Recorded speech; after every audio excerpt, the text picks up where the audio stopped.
Hey guys, today, after waking up a little later, did a live stream last night. I got to sleep at like 3 o'clock in the morning. Takes an hour to set down after that stuff, but it was great. I've been doing some video editing here. I'll give you a little sneak peek of that.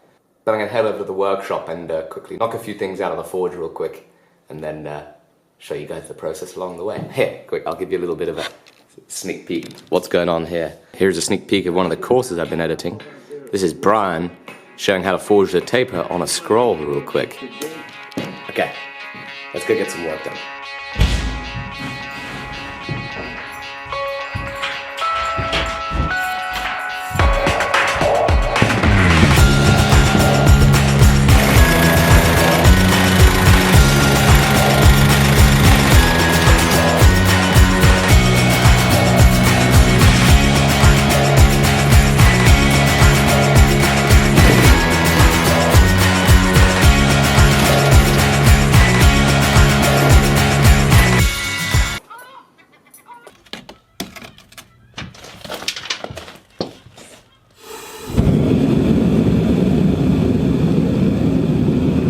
Okay, so now the forge is lit, I'm gonna grab a piece of steel.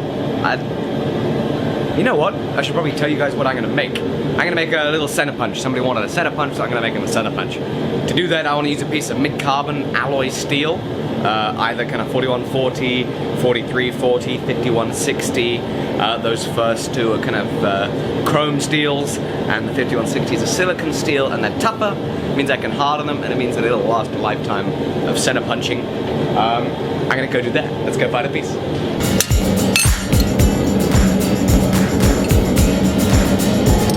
These tongs, by the way, these are tongs that Steve Howell of Ballard Forge makes.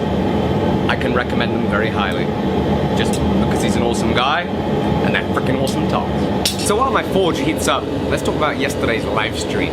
Yesterday's live stream was exciting, educational, and I loved it, but there were actually a few issues. While I was riveting the piece I was doing together, a little lack of anticipation of what the reality of forging is, and my rivet kind of buckled over and started heading over to one side, which caused a whole lot of complications. This failure, while live, I can attest, had cause for being an extremely nerve-wracking situation for me.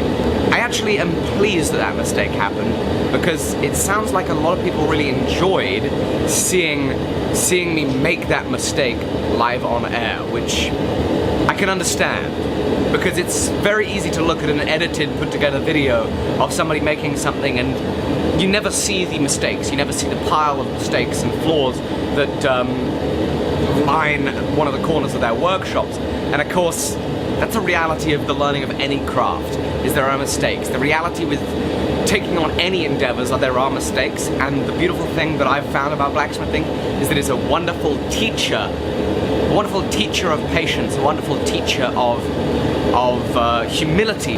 But hopefully, as we make more and more mistakes, the less and less they occur. Right, my forge should be hot right now. Let's put this piece of steel in the fire.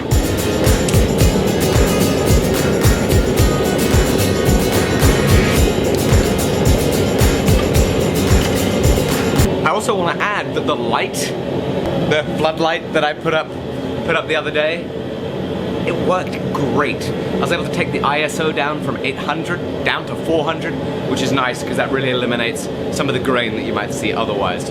I'm excited by that, and I think I'm actually going to go ahead and buy some more of those floodlights. 6 of them in the workshop should do just wonderfully for adding a little more light. It's pretty dark in there. I've only really got 2 racks of double fluorescent lights. You see what I mean? The lighting in here, I just don't like it. It's bad. Yeah, those LEDs, I love LEDs.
So that piece is now cooling down, and I turned the forge off thinking that that was it for the day and I'd be able to grind and heat treat it.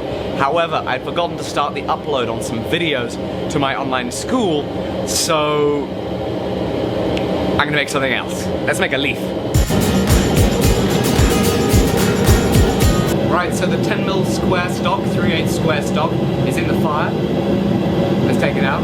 Let's start forging.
So I want to go ahead and put a little more life into it. You'll notice it's a little bit flat.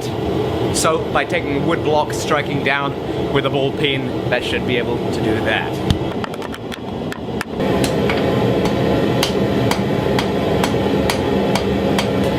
You know, leaves are one of my favorite things to forge. They're a lot of fun.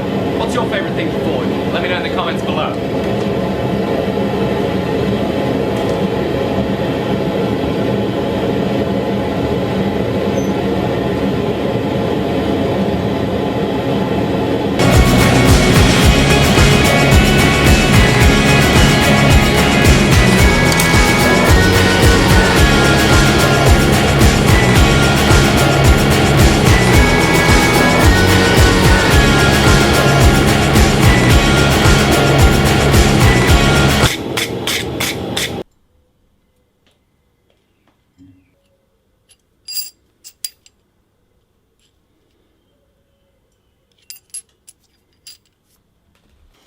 Okay, now the leaf has been forged, and the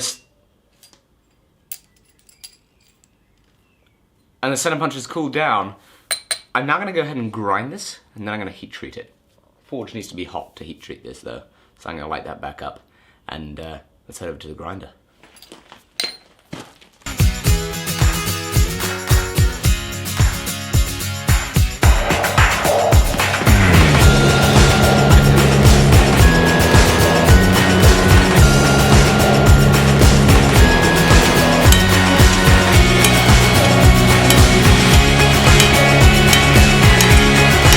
She's good.